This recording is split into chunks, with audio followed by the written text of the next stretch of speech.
Neovel's streets were alive, even at this late hour.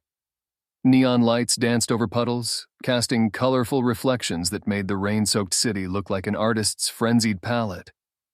The vibrancy of the city was intoxicating, the pulse of it a constant hum in the background. Cora walked with an ease born from years of navigating these streets.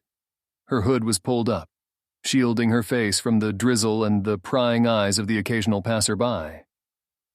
The soft purring of airborne cars above and the distant laughter from the street bars blended into a nocturnal symphony unique to Neovel. In her line of work, staying unnoticed was a valuable skill. Approaching a dimly lit alley, Cora paused, her keen eyes spotting a potential mark.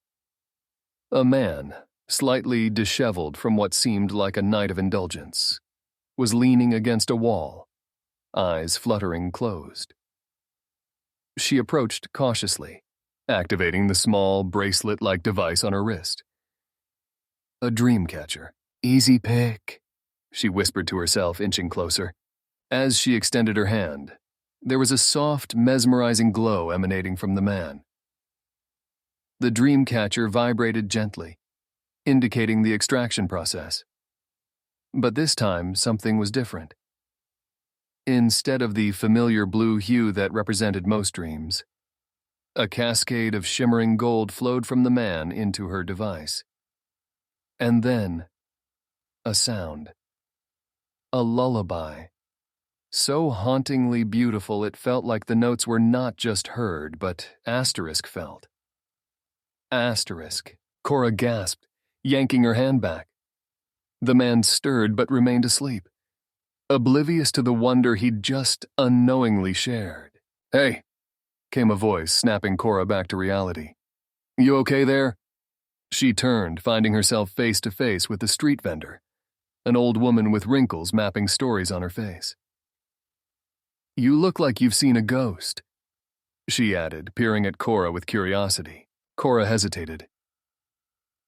"Just a strange dream," she finally admitted.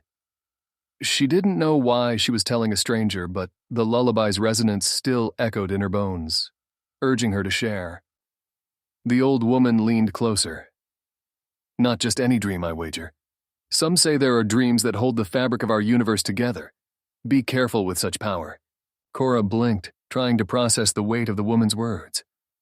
"How do you—" "I've been in Neovel long enough to know its secrets." The vendor interrupted, a playful twinkle in her eye. "Now what will you do with such a dream?"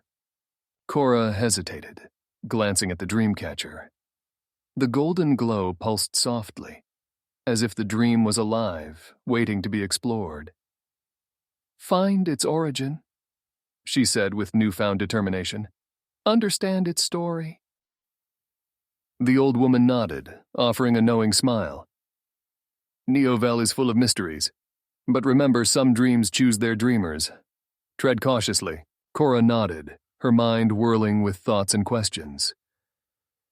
"Thank you," she murmured, slipping away and melting into the city's neon embrace once more. As she navigated the labyrinthine streets, the lullaby continued its gentle serenade. Cora felt drawn to it, like a moth to a flame. The very air around her seemed to vibrate with energy, the city's pulse syncing with the rhythm of the dream. It was no longer just about profit or curiosity. This dream held a piece of the universe, a song of existence. And Cora, the seasoned luller, was about to embark on her most profound journey yet, through the heart of Neovel and the enigma of a dream that could reshape reality. The district of Kylum was a stark contrast to the buzz of Neovel's heart. Here the buildings were old, adorned with ivy and relics of a bygone era. Among them stood an aged library, its wooden sign creaking softly in the night breeze. Cora approached, her senses alert. The soft gold glow from the dreamcatcher guided her steps, pulsating stronger as she neared the entrance. She hesitated, her fingers brushing over the grand oak door before pushing it open. The inside was dim, only a few scattered lamps casting muted halos of light.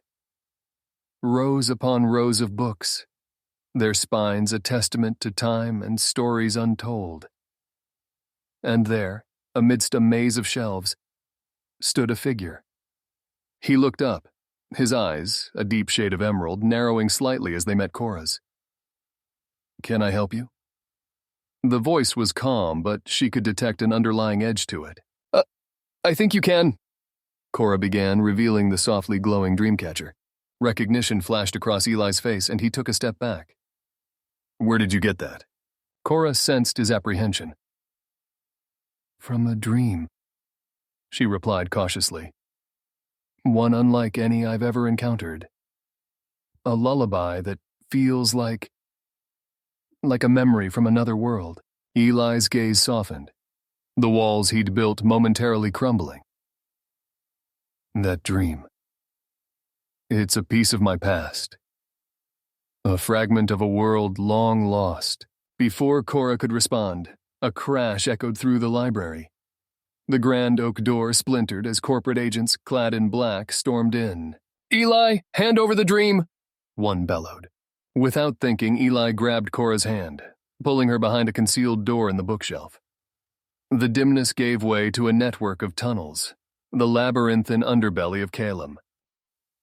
As they navigated the narrow passages, Eli finally broke the silence. "That dream. It's not just a lullaby. It's a call, a memory of my home, a distant planet that once orbited alongside Earth." Cora's grip on the dreamcatcher tightened. "Why do they want it?" Eli paused, his face shadowed. "Power. That dream can bridge worlds, mend the fabric of realities. In the wrong hands, it could be catastrophic." They continued, the weight of their shared secret echoing in their footsteps. Cora, the once detached Lullaby, now found herself intertwined in a narrative far greater than herself, with Eli, the mysterious librarian, as her unexpected companion. Len kept to the shadows, his well-trained eyes tracking Cora and Eli. Years on the Neoville police force had given him an uncanny ability to move unnoticed, even in a city that never truly slept. He had been tailing Cora for days, ever since whispers of dream thefts grew louder in the dim alleyways of the city. His motives weren't purely professional, though. Somnia Corp's hold over the city was becoming more palpable, and Len felt it. Each morning he'd wake up with a void, a blank space where his dreams used to be. The last he remembered was a child's laughter, his own, and a field bathed in sunlight. Now nothing. From his vantage point, he had a clear view of the library raid. The sight of corporate agents was alarming enough, but watching Eli bend light and shadows as a shield was something otherworldly. These weren't just any fugitives. They held the key to a much larger game. Making a snap decision, Len approached the duo as they emerged from the tunnel network. "Hold up," he called out, causing them to whirl around in alarm. Eli's stance was protective, placing himself between Cora and Len. "Who are you?" "A friend, if you let me," Len said, holding up his hands to show he was unarmed. "I've seen what you can do, and I have my own bone to pick with those corporate goons." Cora's eyes narrowed, her years of living on the edge making her skeptical. "Why should we trust you?" "Because, like you, I've lost something to them," Len said, his voice carrying the weight of unsaid stories. They found refuge in an old dream parlor, a relic from a time when dreams were shared freely, not stolen. The ornate chairs and archaic machines whispered tales of dreams and memories long forgotten. As they settled, Len began his story. "I was a cop, one of the best. But I started noticing gaps, memories that felt distant, nights without dreams. I began digging, suspecting Somnia Corp was behind it." Eli, leaning against a tarnished mirror, asked, "And?" Len's gaze grew distant. "I found an underground lab, dreamers hooked to machines. Somnia Corp was extracting and manipulating dreams for their gain. But before I could expose them, they got to me. Cora reached out, her fingers brushing the edge of Len's coat. They took your dreams. Len nodded. Every last one of them. Now all I have is a void. But together, maybe we can retrieve what they've stolen. The room was silent, save for the distant hum of the neon outside. 3 souls, each carrying the weight of loss and hope, united in a quest that was bigger than them, yet deeply personal. The lines between dreams and reality, past and future, were about to be redrawn. The maze-like backstreets of Neoville were illuminated only by the occasional blue haze of a dying neon sign. The deeper the trio ventured, the clearer it became how tightly Somnia Corp had wrapped its tendrils around the city's heartbeat. In an abandoned warehouse, they found their first evidence. A makeshift lab, rows of cots occupied by slumbering souls, tubes snaking from their temples to intricate machinery. The quiet hum of the devices was only interrupted by the occasional soft moan from a dreamer. Cora's fingers grazed the cool metal of a device, her eyes filled with a mix of anger and horror. They're farming dreams, Eli nodded, his voice heavy. And not just any dreams. They're synthesizing them, creating artificial desires, hopes, and fears to manipulate the masses. Len, ever the detective, accessed a nearby terminal. Streams of data flashed. It's worse than we thought. They're not only extracting, but they're also implanting dreams, essentially rewriting people's subconscious desires. As they were digesting the depth of the manipulation, the soft click of heels echoed through the vast space. Emerging from the shadows was Miss Vren, a tall figure with raven-black hair, her eyes icy and calculating. Ah, the troublesome trio, she mused, her voice dripping with faux sweetness. You're meddling in affairs beyond your understanding. Eli stepped forward, defiant. Your ambitions will destroy the very fabric of reality, Miss Vren smirked, circling them like a predator. Reality is subjective, darling. With your dream, we can shape it to our desires. Imagine a world without chaos, dissent, or conflict. A perfect reality under Somnia Corp's guidance. Len's grip tightened on a discarded pipe. You mean a world under your control. A puppet world. Cora's voice was sharp. We won't let you use his dream as a weapon. Miss Vren's laughter was chilling. You don't have a choice. With a swift motion, she summoned security drones, their red eyes glaring ominously. I suggest you leave. While you still can. After a tense standoff and a narrow escape, the trio regrouped in a derelict building, the city's neon glow casting an eerie light. We need to act fast, Len declared. If we can broadcast Eli's dream citywide, we can counteract Somnia Corp's manipulations. Eli nodded, determination clear in his eyes. My dream's call can resonate with the true desires of the people, reminding them of their authentic selves. Cora, the master strategist, began formulating a plan. We'll need access to the city's main broadcast tower. It won't be easy, but together we have a fighting chance. And so, amidst the shadows of Neoville, a beacon of hope was lit.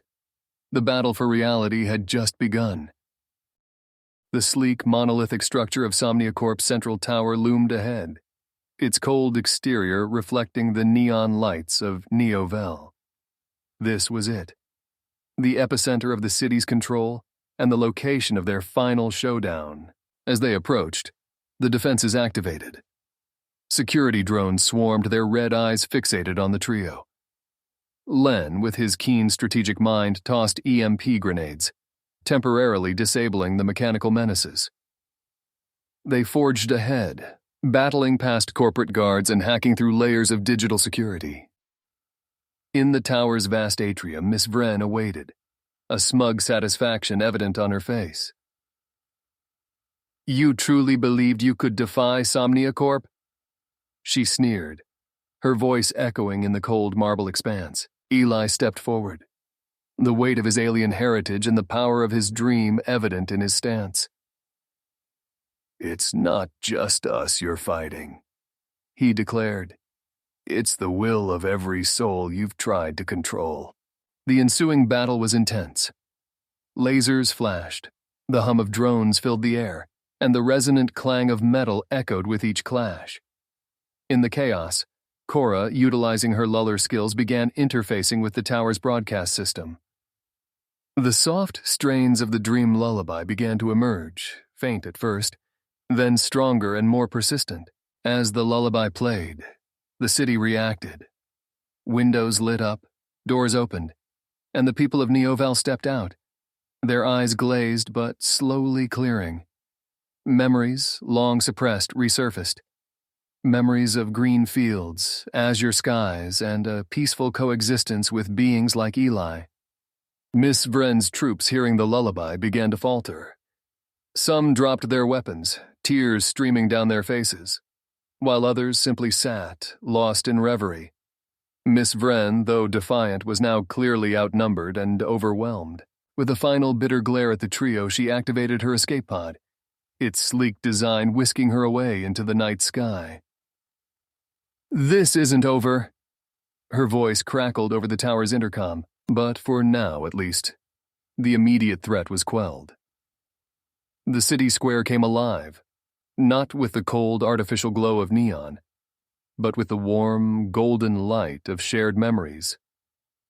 Dreamers and non-dreamers alike congregated, sharing visions of better days and hopes for the future. Amidst this renaissance, Cora stood, the once jaded luller now the beacon of a movement. As she watched the city unite, she felt a peace she had never known. With Eli and Len by her side, she looked to the horizon, hopeful for what the dawn would bring. In a city once defined by its divisions, the lullaby had woven a tapestry of unity, heralding a new era where dreams were the currency of understanding and compassion.